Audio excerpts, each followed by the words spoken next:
Welcome to episode number 18 of the Practical EdTech Podcast. In this episode, as always, I'm going to share some news and notes from the world of EdTech, share a couple of thoughts from my classroom this week, and answer a handful of questions from readers and viewers and listeners like you. Let's jump right into it and start out with some news and notes from the world of EdTech. So first of all, a new Google Sites feature, not a big deal, but kind of noteworthy, is you can now put collapsible text boxes into your Google Sites. This is helpful or a convenient feature so that if you have a long block of text and you don't want it to fill up the whole page, but you also don't want to create a second dedicated page for it, you can have just that collapsible little text box which says read more, and then it opens up to show the rest of the text. Great for things like your home page in Google Sites where you might put a little introduction to your class or an introduction about yourself. You don't want to make a second page for it, but you also don't want to have this super long scrolling page. Really useful for that sort of thing. A neat new project that I learned about from Larry Ferlazzo is called Kid Citizen. Now, Kid Citizen is funded by the Library of Congress. It's not officially a Library of Congress product, but it's funded by the Library of Congress, if that makes sense. What this is a service for K-5 students to learn about primary source documents and using primary sources and how primary sources inform our knowledge of history. So it's a neat little service. Check it out. KidCitizen.net is where you'll find it. Again, all about primary sources for K-5 classrooms. I've shared a lot of primary source resources over the years for middle school and high school, but this is a really good one for elementary school.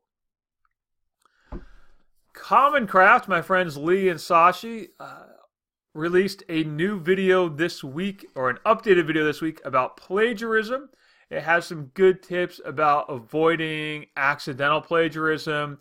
It also explains what is plagiarism and how people accidentally plagiarize sometimes.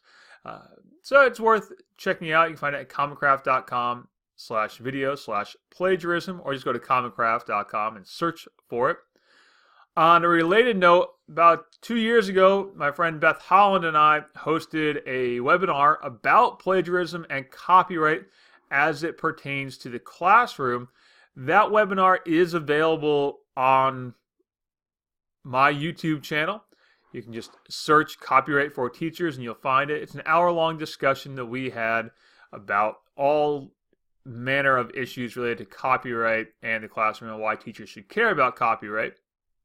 We also answered, it was a live webinar, so we answered some questions live on the air from teachers during that webinar. So check that out on my YouTube channel, Copyright for Teachers. Speaking of Beth, she shared an interesting article or study this week about screen time. And one of the big takeaways for me, or one of the big takeaways that she quoted, is this. And she shared this on Twitter, if there is a direct link, it may have less to do with screens themselves and more with what the screen time may be replacing in children's lives. So I'll read that again for those of you who are listening to this, and I know I talk quickly. If there is a direct link, it may have less to do with the screens themselves and more with what the screen time may be replacing in children's lives. That's just some food for thought. Is it the device, or is it the device that is replacing something else important in kids' lives, like one-on-one time with adults, or one-on-one time with their teachers, or whatever that is, or just even an interaction with each other, a real-life interaction with each other instead of a screen interaction with each other. Now, speaking of screens, Microsoft's PowerPoint Presenter Coach is totally awesome. I was able to finally give it a try this week, and it's even better than I thought it would be. I made a video about how it works, currently is only available in the web browser version of PowerPoint, which is actually kind of a good thing if you're a Chromebook school or you're a G Suite for Education school, and so maybe you don't have a desktop copy of PowerPoint. That's fine, because this only works in the online version of PowerPoint, and anyone can use the online version of PowerPoint. You don't have to have a Microsoft license. Just create a free Microsoft account and you can use the online version of PowerPoint. It gives you feedback on things like the speed at which you speak, how fast, or besides how fast you're speaking, or speed at which you're speaking, your pacing. It also, and a really nice feature for students is an originality report, which tells students how much they read off of the slides. So if your students' slides are filled with text and they just read the slides, presenter coach will tell them that that's what they're doing. If they don't have any text on the slides, they just have pictures and they just start talking, they're going to have a high originality score. So I really like that feature because it really does tell students how fast they're speaking and tells them if they're reading off the slides or if they're actually just speaking from memory or from their notes. Try that out. It's in the online version of PowerPoint. Anyone can get it.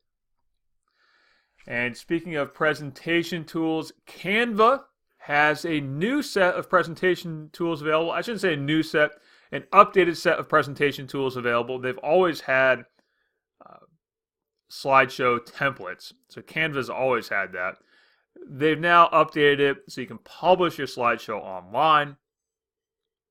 But the really great feature about it is that you can embed your slideshow into your web page and it will automatically optimize for mobile viewing, or automatically optimize for the space that's provided on the web page. And if let's say you're using a WordPress site and you include your Canva presentation, well, most WordPress sites are now mobile optimized so that you can quickly transition from a phone to a desktop, and Canva's presentation will also automatically resize and optimize for that. So try that out. If you're looking for a different type of presentation tool, try it out. As I said in an email to the person from Canva who sent me the email about this, I think it's a really nice option for a slider as an alternative to a time slider or a slider plugin for a website. Canva's slide tool might be a good option there. And last but not least, in my news and notes for the week, not a new thing at all. It's in fact an oldie but a goodie, but I was reminded of it this week when I was browsing through Mapsmania. Mapsmania is one of my favorite blogs. I was browsing through it and I was reminded of overlap maps, which I wrote about years ago, probably 2012, 13, maybe even before that. Overlap maps will let you quickly compare the size of countries, states, provinces, rivers, and lakes. Just go to overlapmaps.com and you can choose what you want to overlap. So maybe I'm going to overlap one of the states in the U.S. Let me pick the U.S. So I pick the U.S. first. So I pick United States, and then I'll go to the site and I'll pick Alabama. And I'm going to compare it with a Canadian province. So we'll go to Canada and we'll compare Alberta and Alabama. And it will overlap Alabama onto Alberta and show us the relative size of the two. So, neat little tool for students to understand how big or small their state, province, or a body of water is. So now for a few thoughts or reflections from my classroom. It was a busy week at my school. We have a shortage of subs, and so I had to cover a couple of classes for some colleagues who are out. No big deal. but we just don't have enough subs to go around.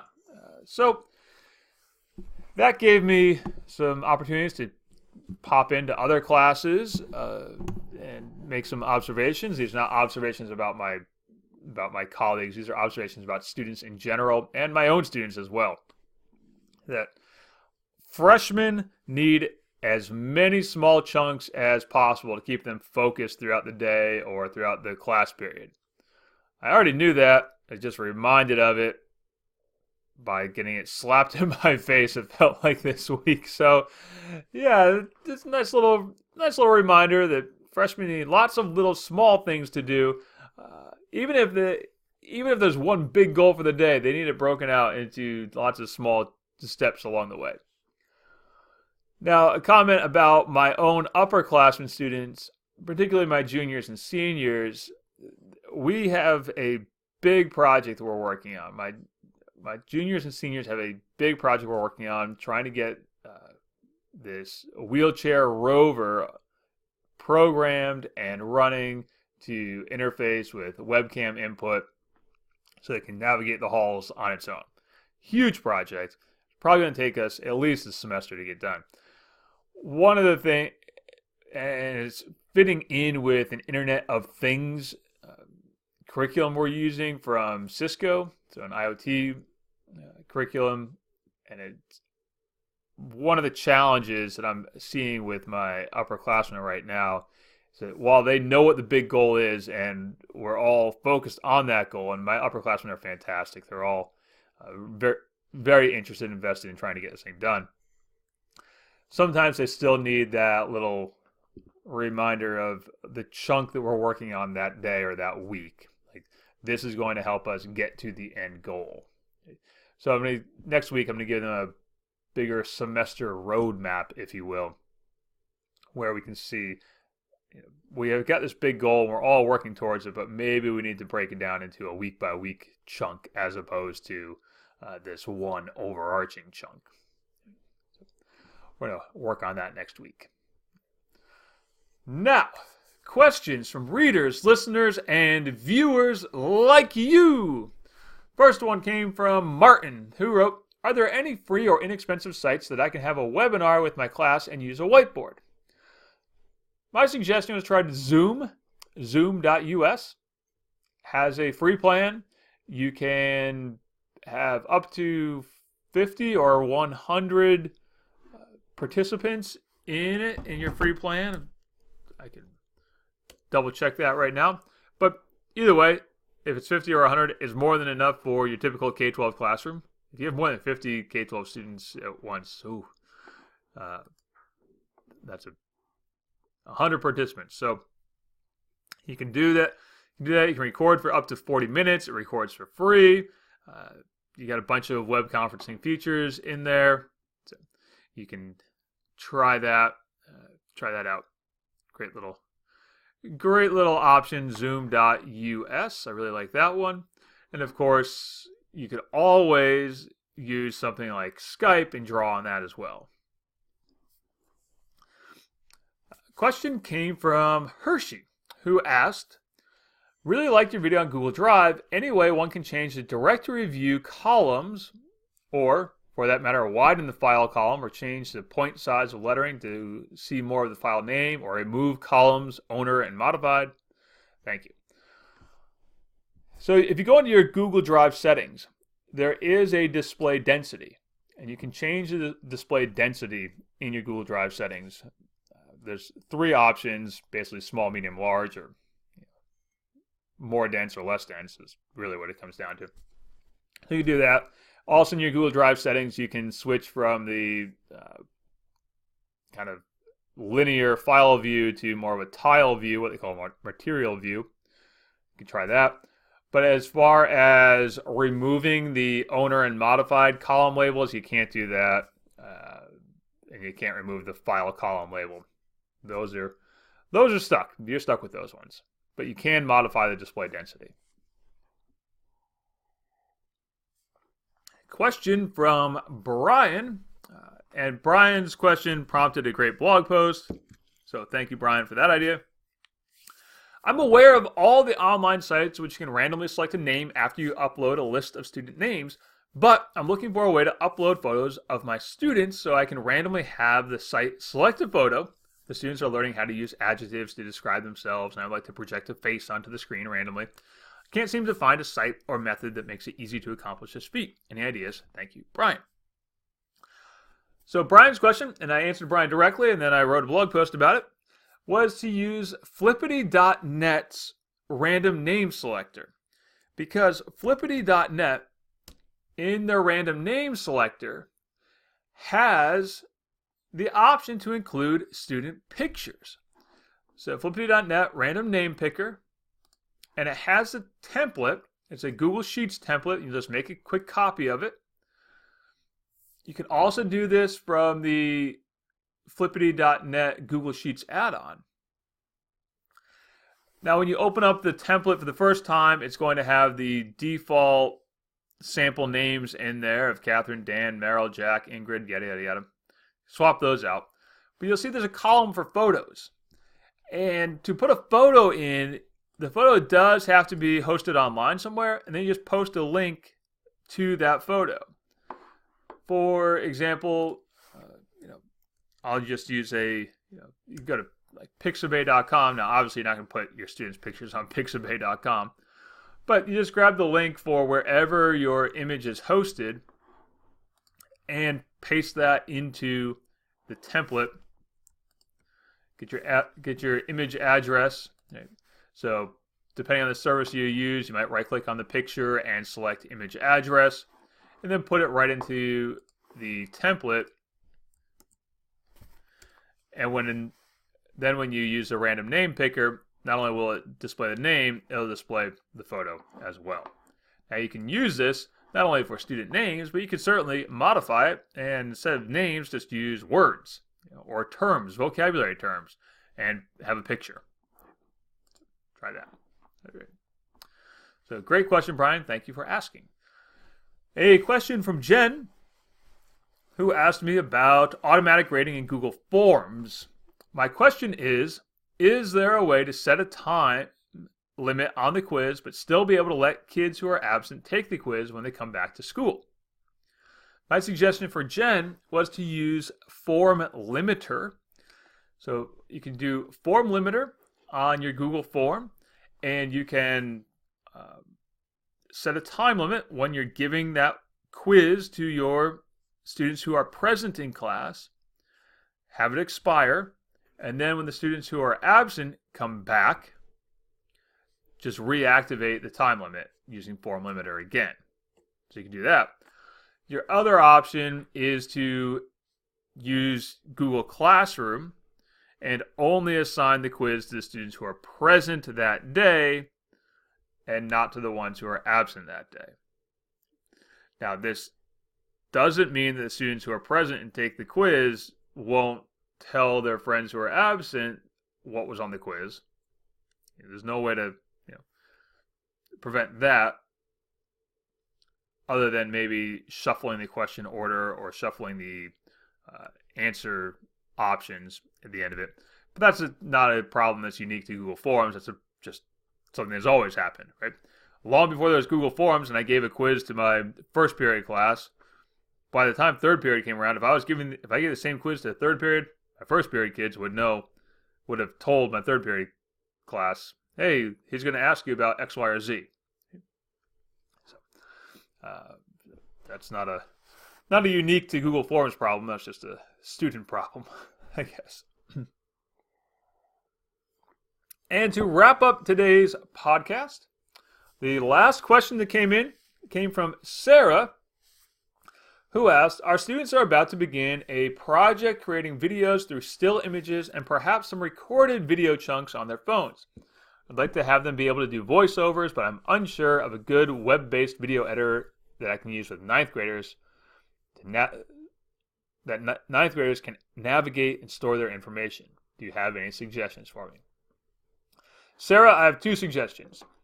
So, Sarah, you could use WeVideo, and I'm a big fan of WeVideo. It's great on Chromebooks. It'll work on your Android device. They also have an iOS version. Try WeVideo. Or you could try Adobe Spark Video, which you'll find at spark.adobe.com. Both will let students do a voiceover over images and do short video clips. Now, I don't know how long your video clips are, or if your students need to edit their video clips at all. If they need to edit their video clips at all, I would use WeVideo. If they don't need to edit the video clips and they just want to insert them right into their slideshow style video, Adobe Spark is going to be a little faster, easier, and is free. WeVideo has a free plan, but you're going to bump up against some limitations in the free plan that you might want to overcome by subscribing to their service. Now, I don't get paid by WeVideo to say that. I just like the service. And finally, today is the day that I am sitting down and going through all of the presentation proposals for the Practical EdTech Creativity Conference, which is happening in the second week of December. There are 21 submissions that I have to go through. Actually, 22. One got emailed to me by someone who had trouble with the Google form. So 22 submissions that I have to go through, and I'll be looking at all of them and emailing everybody by the end of the day on Sunday night. Check it out. Now, if you've put in your presentation proposal, I'll get back to you this weekend. If you are just interested in joining in and seeing what's going to be presented, that information will be posted on my website next week. You can also just sign up to join the Practical EdTech Creativity Conference. It's free, completely web-based online conference, 3 days of webinars by teachers, for teachers. Completely free to sign up, no strings attached, just sign up. I don't even have a sponsor for it. I'm just doing it to do it. I thought it'd be fun to do, so I'm doing it. Give some people a chance to present to an audience, particularly people who maybe haven't presented much in the past before. So that's it. All right. Have a great weekend, everyone. If you have any feedback for me or questions for me, send me an email, richard@byrne.media. Bye-bye.